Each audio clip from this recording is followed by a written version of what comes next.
Olá, sou Ludmila e esse vídeo é referente ao conteúdo da nona aula da disciplina de Biologia da Conservação para o curso de Ciências Biológicas do IFMG Campus Bambuí, no modelo de estudos não presenciais. Hoje daremos continuidade ao conteúdo abordado no vídeo anterior, que nós falamos das avaliações dos impactos ambientais, de como esses impactos ambientais são causados e como eles afetam a biodiversidade.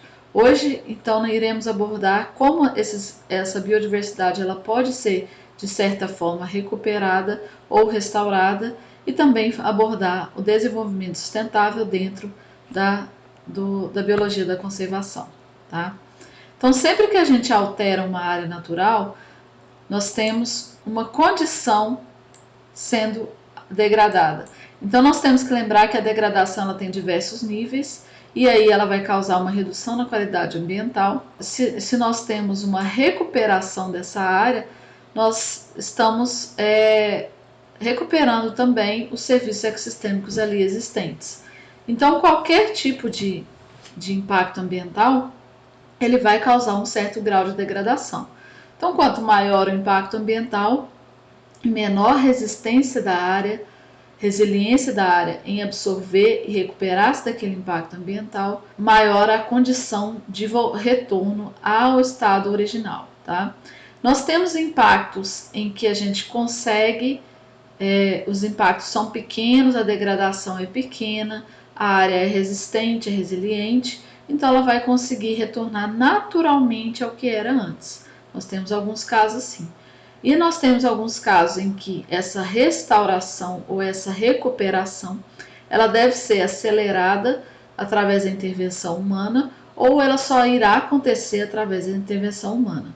Então, o principal objetivo dessa aula de hoje é vocês entenderem quando e como a gente faz esse tipo de ações ou se essas ações são realmente necessárias. Para a gente entender essa parte de recuperação, a gente tem que lembrar que os impactos ambientais e as áreas afetadas são completamente diferentes.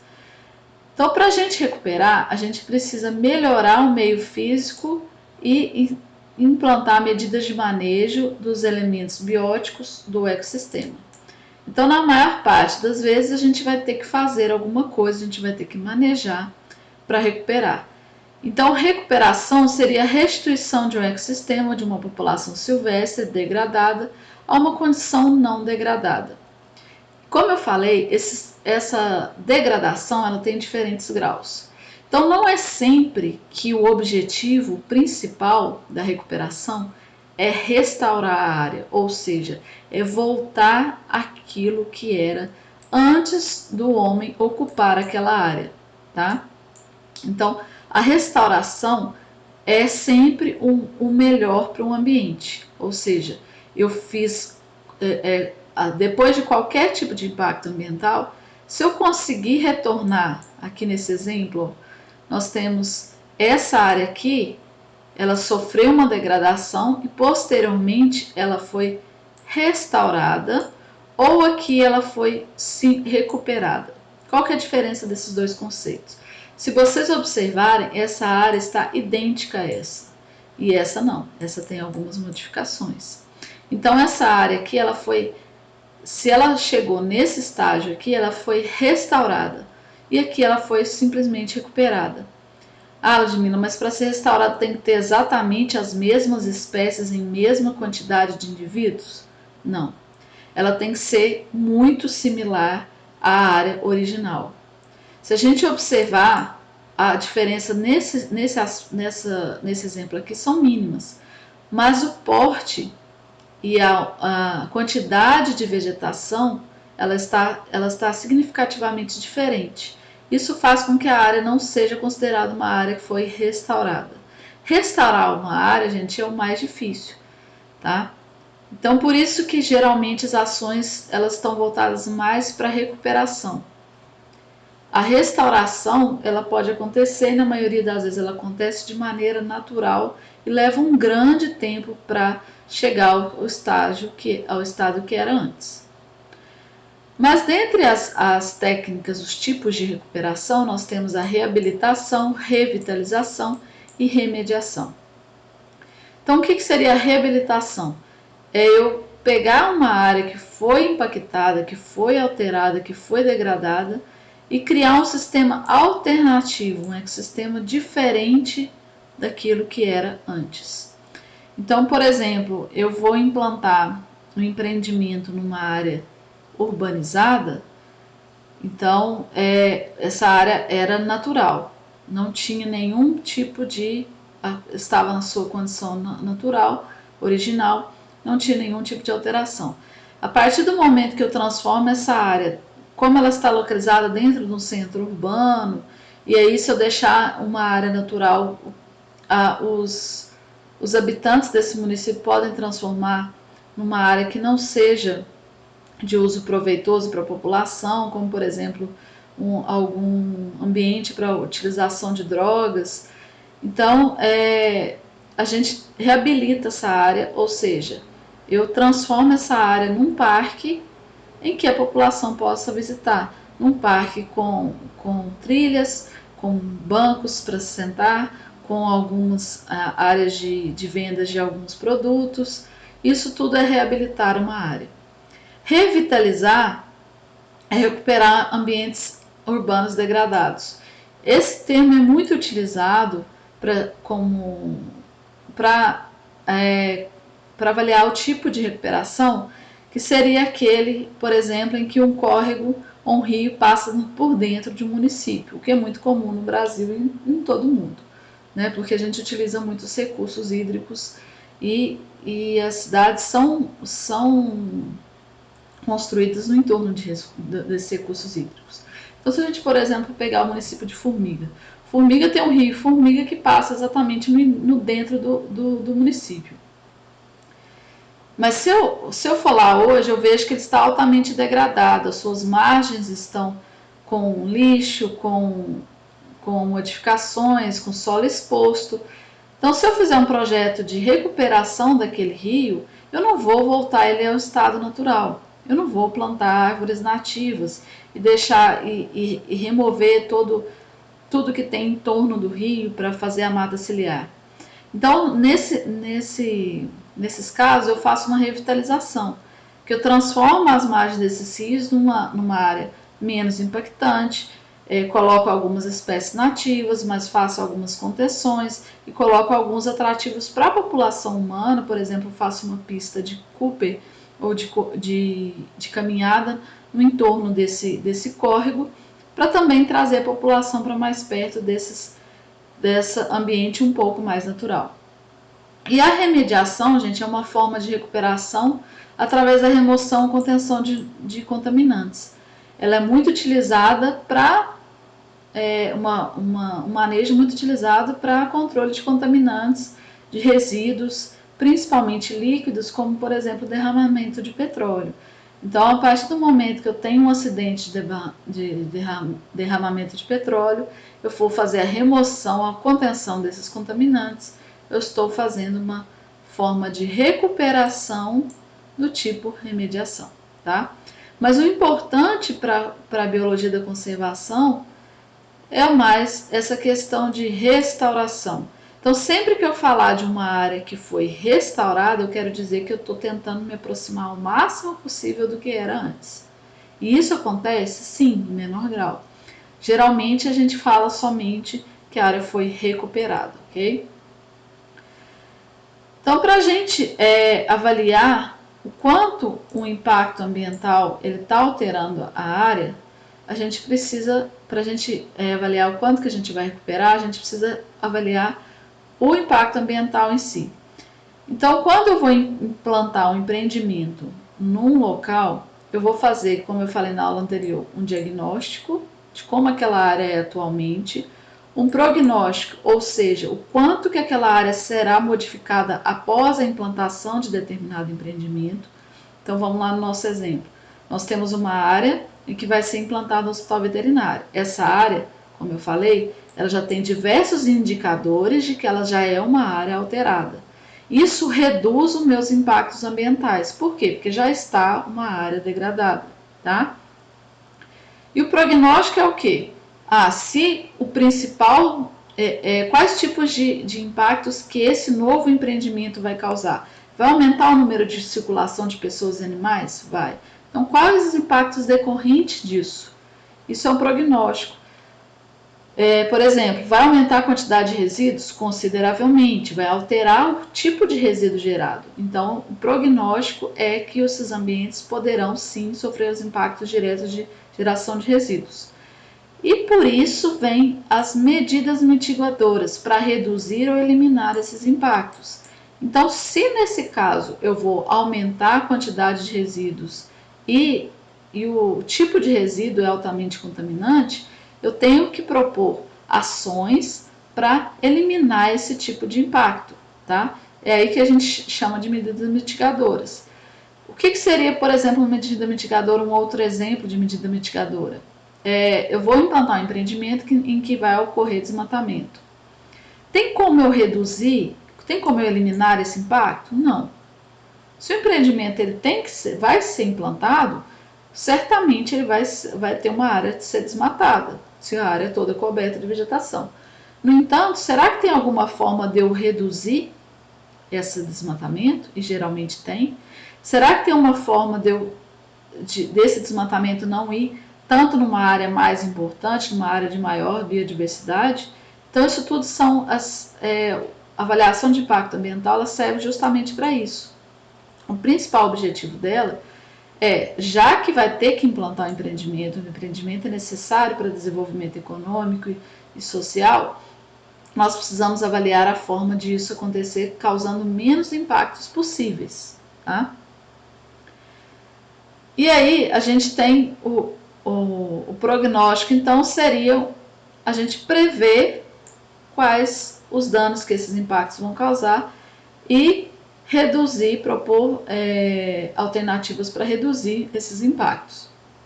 Às vezes o impacto ele não é tão significativo olhando de fora, mas a magnitude e intensidade dessas mudanças vão depender muito do ambiente.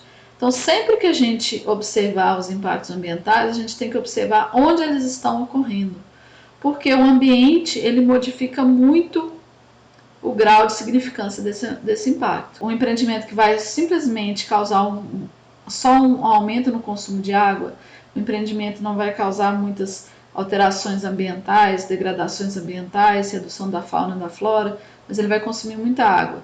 Ele, se você olhar de fora, ele não causa tantos impactos ambientais.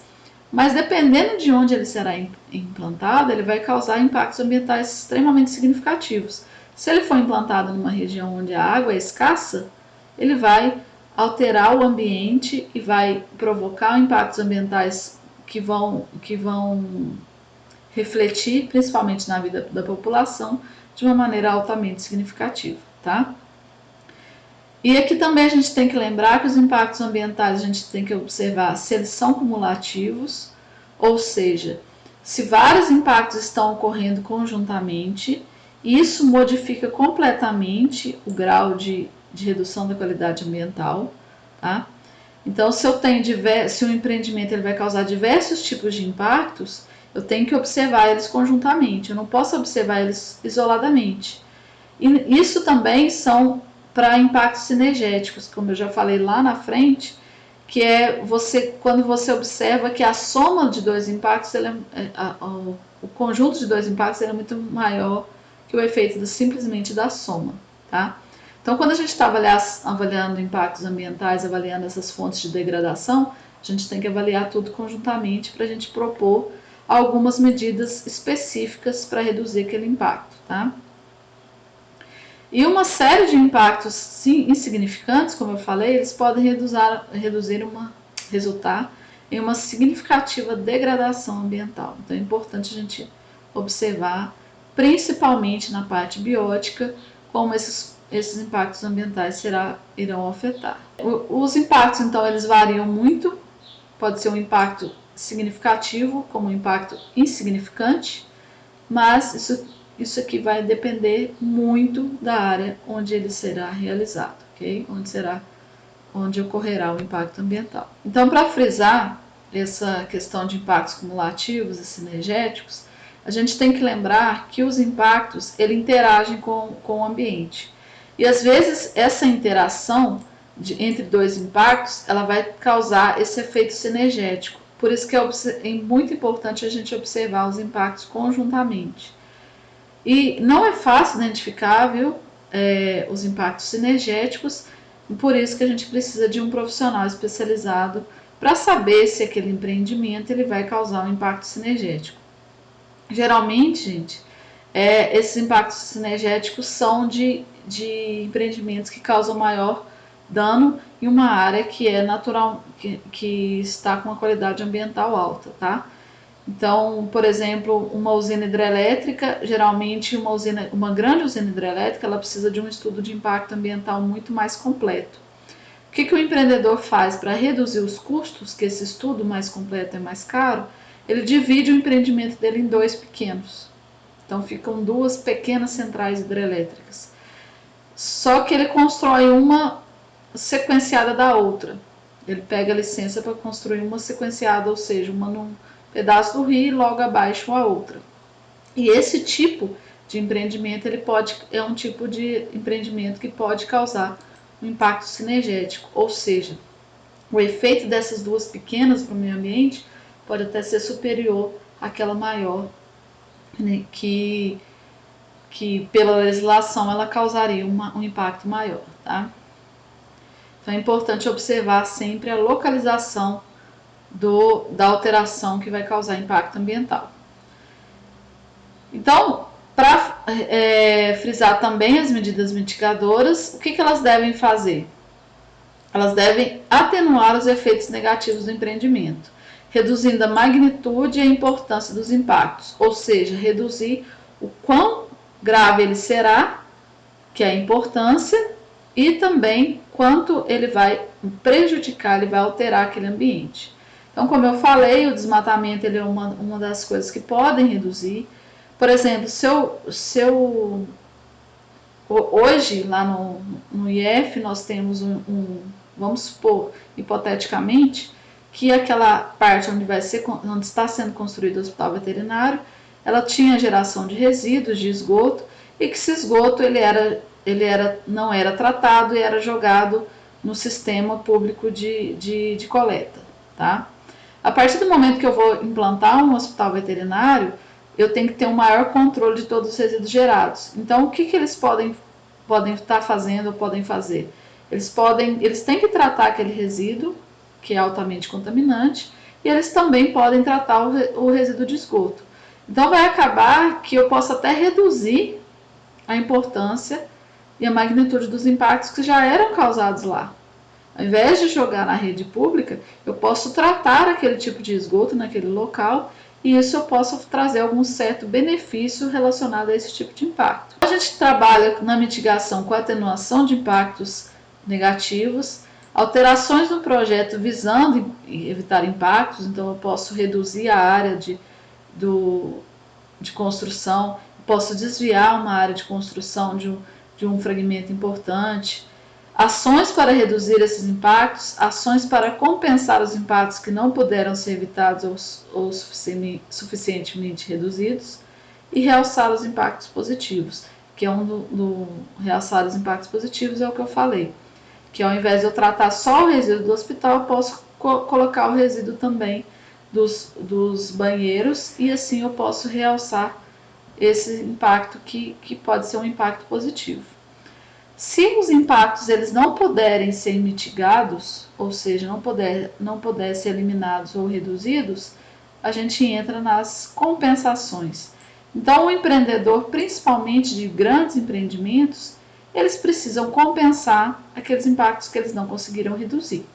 Por exemplo, desmatamento. Igual eu falei, para alguns empreendimentos é inevitável. Então, como que eu vou compensar? Uma mineradora vai alterar, vai degradar muito uma área, porque ela não vai mexer ela não vai só desmatar, ela vai alterar, ela vai remover toda a cobertura do solo, vai remover uma grande parte da camada do solo. Então, como que ela faz para compensar? Ela pega a área que ela degradou e ela observa aquelas características ambientais daquela área e procura alguma área que esteja degradada que possuía essas mesmas características e recupera essa área. Por isso que a gente vai voltar a falar de recuperação hoje. Porque às vezes a gente não consegue reduzir os impactos, a gente tem que compensá-los. Ou então, essa mesma empresa, essa mesma mineradora vai criar uma unidade de conservação e vai utilizar os recursos dela para tocar essa unidade de conservação, para planejar e para fazer funcionar essa unidade de conservação. E isso é muito comum de ser feito como medida compensatória, tá? Então aqui a gente tem alguns mais exemplos de medidas de mitigação. Recuperar áreas degradadas, por exemplo, é uma medida de compensação. Então aqui nós temos medidas de mitigação e de compensação. Modificações de projeto, como eu falei, podem também ser medidas de mitigação. Mas também a gente tem, quando o impacto ambiental ele ocorre, então nós temos que trabalhar com a ecologia da restauração. Como eu falei, restauração é você retornar ao que era o estado anterior ao impacto ambiental, tá? Mas isso nem na maioria das vezes é muito difícil de ocorrer, mas a gente sempre, na biologia da conservação, a gente sempre busca a restauração de áreas. E aí a gente precisa de alguns conceitos para entender como é que uma área pode ser restaurada. Como eu falei, algumas vezes o melhor manejo é não simplesmente controlar a área e deixar com que essa área recupere naturalmente. Mas para a gente deixar uma área recuperar naturalmente, a gente precisa ter alguns aspectos importantes a serem avaliados na área para ver se ela vai conseguir recuperar naturalmente. Hoje nós vivemos numa paisagem extremamente fragmentada, então os fragmentos têm certa distância. Então, quanto maior essa distância de um fragmento que está preservado com o fragmento em que eu quero recuperar, mais lenta vai ser essa recuperação natural. Então é importante a gente lembrar qual que é a eficiência dessa dispersão em relação à fonte. Então nós temos, para recuperar uma área, a gente tem que ter uma área fonte, uma área modelo, uma área em que a gente quer copiar. E essa fonte, se ela estando perto da área que a gente quer recuperar, fica mais fácil a gente recuperar naturalmente essa área. Então, quando a gente tem mais ou menos 50 metros, nós temos uma redução significativa dessa densidade de sementes que conseguem povoar, conseguem migrar pelo vento, por animais e demais fontes de dispersão para recuperar uma área. E aí, essa área recuperada também, a gente vai ter que observar qual que é o estado de conservação. Será que ela está altamente degradada? Qual o grau de degradação dela? E se também nessas áreas fonte, a gente tem dispersores. Por quê? Para a gente recuperar uma área, a gente precisa de diversos tipos de dispersores. A gente precisa ter dispersores naturais que vão levar as sementes de um local para outro. Também a direção do vento é importante, como que o vento se comporta durante o ano, justamente para levar as sementes que são carreadas pelo vento e quanto que a matriz influencia. Por exemplo, novamente, aqui é a minha área fonte, e aí eu tenho a área recuperada que está aqui, tá? Então, se essa matriz aqui, se essa área entre essas duas áreas é uma área altamente degradada, a chance de eu conseguir recuperar através de propágulos é muito menor que se for uma cultura ou um reflorestamento, por exemplo. Então, aqui tem um exemplo de um estudo que ele fez para abordar o seguinte: será que o mais importante é o quanto que resta daquela área que eu quero regenerar? Porque, como eu falei para vocês, a gente tem diferentes graus de degradação. Então, quando a gente pensa em quem vai recuperar primeiro, mais rápido, a gente, comparando duas áreas, uma que está altamente degradada como uma área que está em estágio intermediário de degradação, a gente geralmente pensa que a área que está em grau intermediário de degradação, ela vai se recuperar mais rápido. Se a gente observar só esses dois fatores isoladamente, ok. Só que o que ele observou aqui? Que quando a gente tem um determinado grau de vegetação, aqui ó, o FC é cobertura florestal. Percebam que eu tenho 3 diferentes classes de cobertura florestal, de 50%, de 30% e de 10%. Então, se vocês observarem, o grau de regeneração ele é maior, ele está sendo maior em 10, quando a cobertura florestal era de 10% do que quando a cobertura florestal era de 50%. Isso foi maior por quê? Porque ele observou que alguns outros aspectos também somados geram mais importância do que simplesmente a cobertura vegetal que aquele ambiente degradado está naquele momento. Então, se o fragmento está perto de rio, se ele está perto daquelas áreas que eu chamei de áreas fontes, e se ele está longe de estradas. Por quê? Perto do rio tem maior quantidade de propágulos, tem maior quantidade de espécies, tanto animais e vegetais, e esses animais vão carregar essas sementes. Longe de estradas a mesma coisa, porque as estradas afastam os animais. Então, muitas das vezes essa imagem aqui, ó, ela é referente a esse de 10% de cobertura vegetal. Aqui em verde, claro e escuro, a gente tem os diferentes graus de regeneração, dependendo do tempo. Então percebam que não é somente o grau de degradação que aquele ambiente está naquele momento. A gente precisa observar aonde que esse fragmento está inserido. Então as características do local, as características do ambiente, principalmente a distância dos fragmentos fonte, eles que vão conduzir com melhor rapidez a recuperação de uma área degradada. Tá? Então, para a gente recuperar uma área, a gente tem que considerar a velocidade de restauração, e para a gente saber a velocidade de restauração, a gente tem que avaliar onde que essa área está inserida, como eu falei, o custo, porque, como eu falei, às vezes é melhor não realizar nenhuma ação, porque o custo vai ser elevado, e se ele está perto de áreas fontes, por exemplo, talvez você não fazer nada tenha um efeito muito melhor, porque a gente tem aqui uma área fonte, e essa área fonte ela vai servir como os propágulos melhores daquelas espécies mais adaptadas àquele local. A confiabilidade nos resultados. Então, para eu recuperar uma área, eu preciso saber o que ela tinha anteriormente à degradação, e geralmente eu não tenho muita essa informação, porque a degradação é antiga, então a gente precisa ter uma certa confiabilidade nos dados ou para ter um resultado equivalente. Habilidade que a comunidade final tem para sobreviver com pouca ou nenhuma manutenção.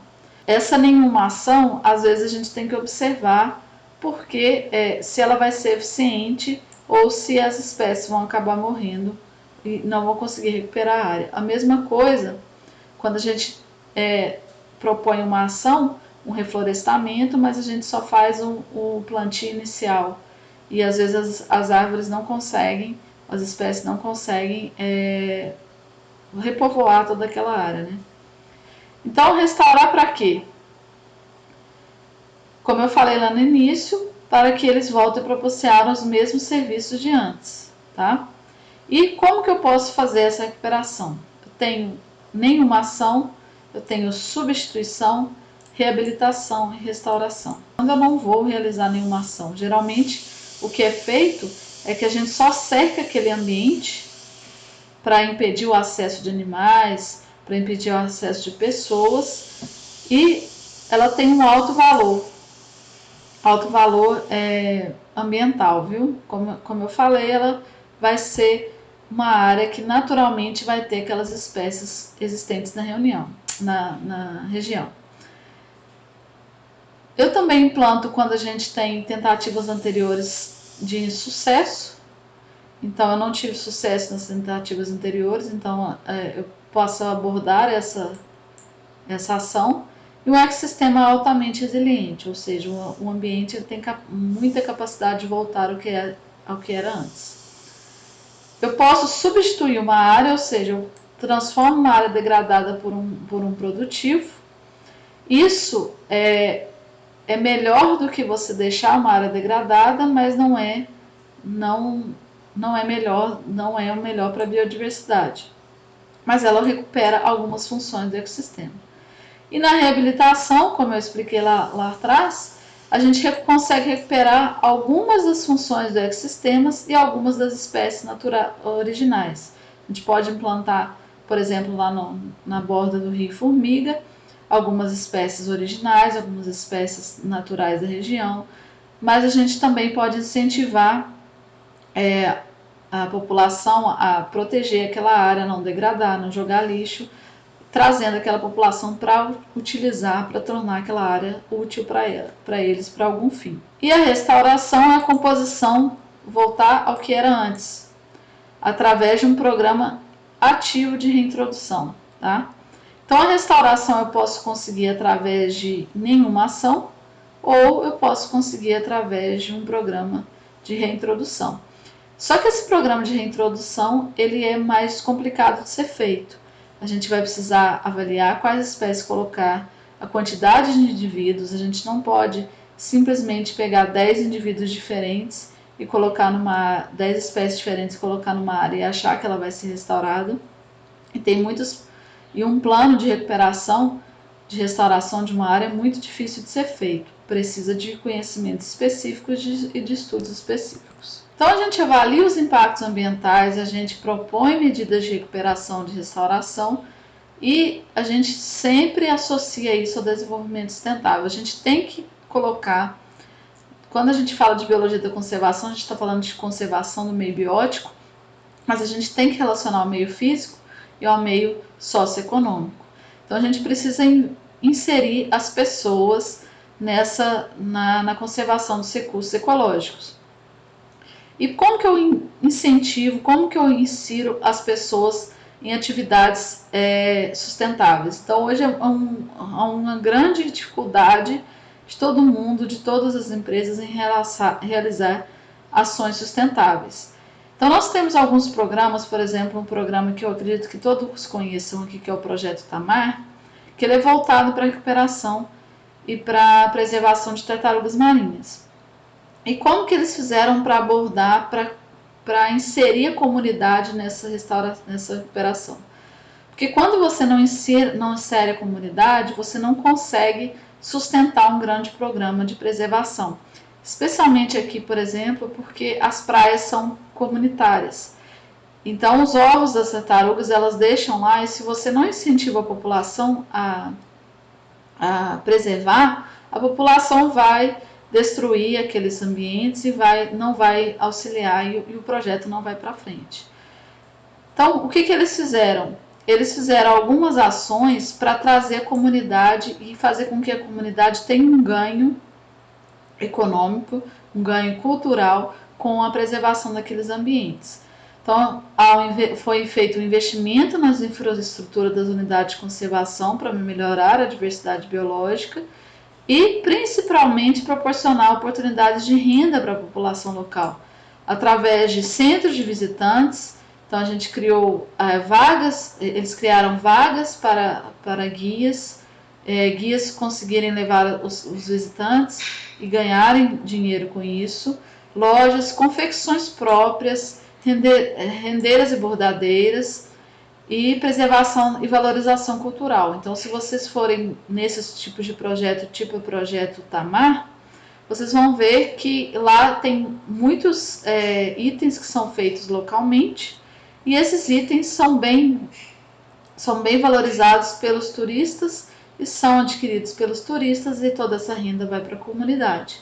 Então, essa renda ela não vai para outra região, ela fica ali retida ali e isso a gente consegue dessa forma preservar e criar oportunidades de renda local. Então a gente consegue os dois objetivos. A gente consegue preservar as espécies e consegue fazer com que a comunidade contribua para isso. Em troca, ela tenha uma renda associada a essa preservação, tá? Nós temos algumas ações governamentais de sustentabilidade. Então, o que ela faz? Ela regula as atividades que afetam diretamente as espécies e ecossistemas. Então, ela faz algumas limitações, algumas legislações que vão controlar a utilização dos recursos naturais e fazer com que esses recursos naturais sejam utilizados de maneira sustentável. Como que ela pode fazer isso? Através da limitação e extração dos produtos silvestres, como caça, pesca e extração de produtos florestais.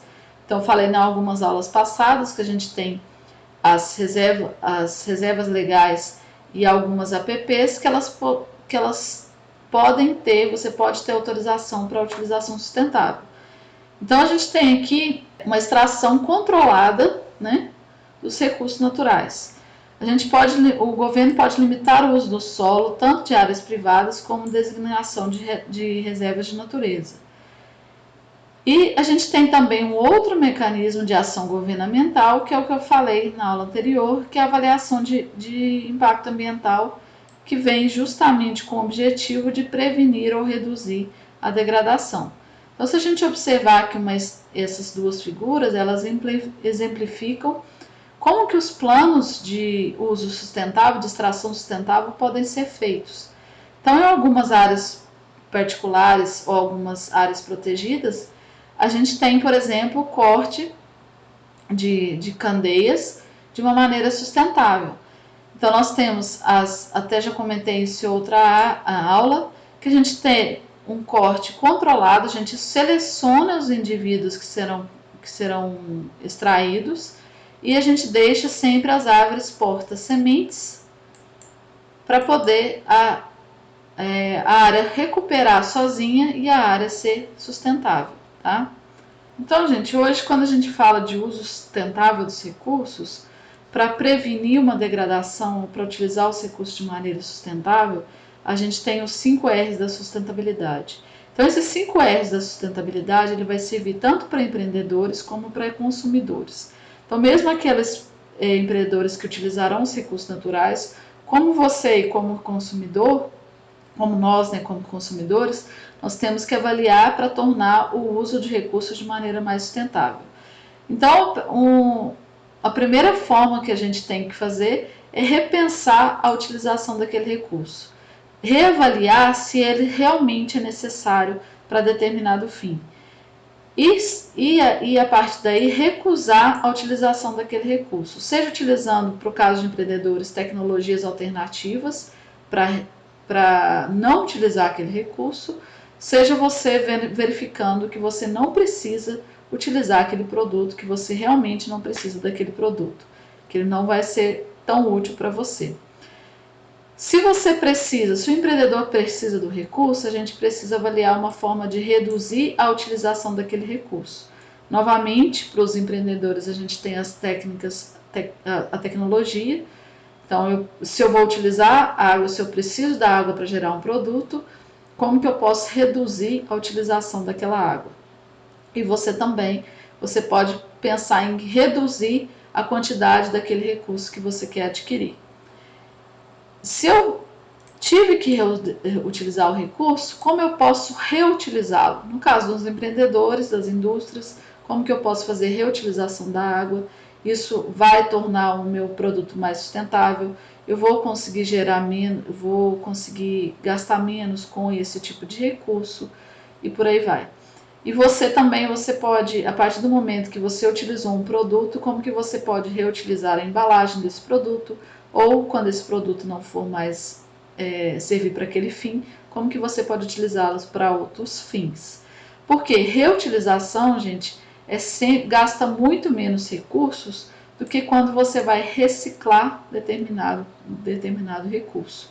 Então, se você compra alguma coisa que tem uma embalagem plástica, por exemplo, você reutilizar essa embalagem plástica sai muito mais vantajoso para o ambiente do que você jogar essa embalagem plástica para reciclar.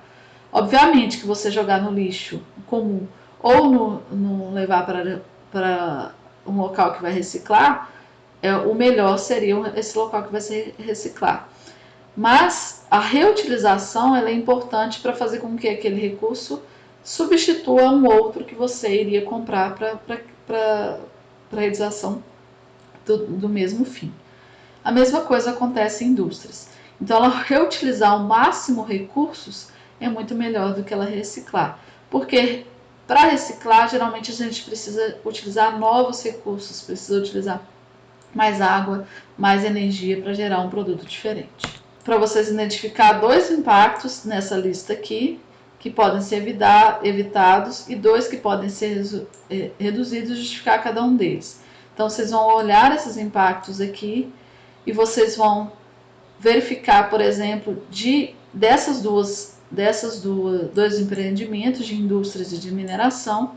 Na indústria, a indústria será implantada. Qual tipo de impacto eu posso evitar, tá? Por exemplo, a degradação da fauna, existe uma forma de evitar esse tipo de impacto. E quais outros impactos eu posso reduzir? Ou seja, será que eu posso reduzir o impacto visual causado por uma mineração? De que forma? Então eu preciso que vocês apresentem para mim. Uma das formas também, voltando lá no desenvolvimento sustentável, é associar sociedades tradicionais à diversidade biológica. Então a gente tem que observar que além das pessoas comuns, das pessoas de grandes cidades, a gente precisa também inserir essas sociedades tradicionais para a conservação da diversidade biológica. Se a gente tem que trabalhar em conjunto com essas sociedades. Então, algumas comunidades tradicionais têm uma forte ética de conservação e práticas de manejo que são compatíveis com a proteção da diversidade biológica. Então, a gente pode envolver as sociedades tradicionais nos esforços de conservação através de projetos integrados de conservação e desenvolvimento e de uma gestão participativa. Ou seja, a gente precisa aliar o projeto de conservação a essas sociedades tradicionais.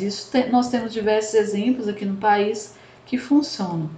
Uma outra forma de sustentável de conservação são as reservas da biosfera. Então, é um modelo adotado internacionalmente, essas reservas da biosfera, que busca a gestão integrada, participativa e sustentável dos recursos naturais.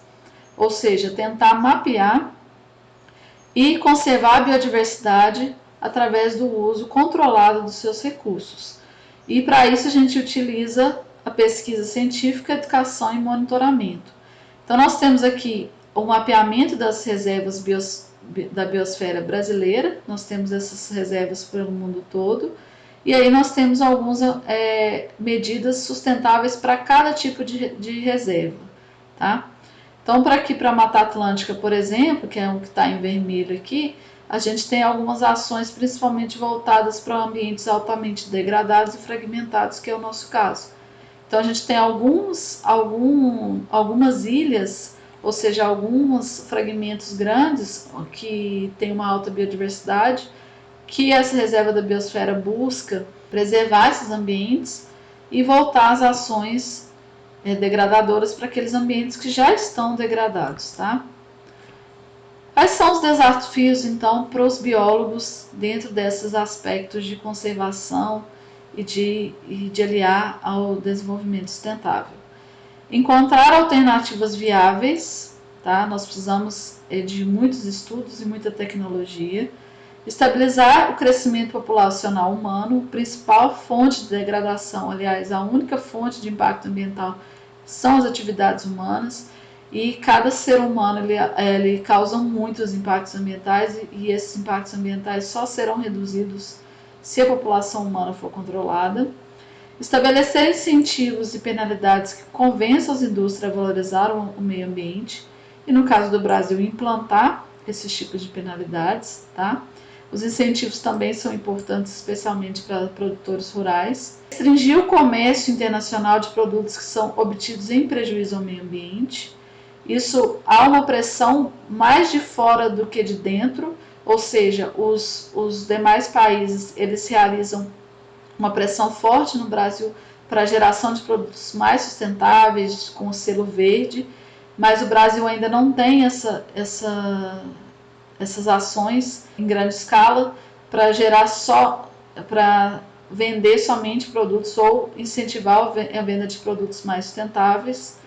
Disposição da população em países em desenvolvimento de reduzir seu consumo de recursos naturais e pagar preços justos por produtos que são fabricados de maneira sustentável, não destrutiva. Então a gente ainda tem esse impasse porque a gente não tem uma valorização grande sobre um produto orgânico, sobre um produto que é confeccionado localmente e que é mais artesanal.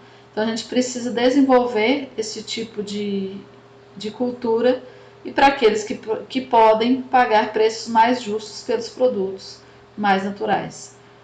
Quais são os papéis do biólogo na conservação?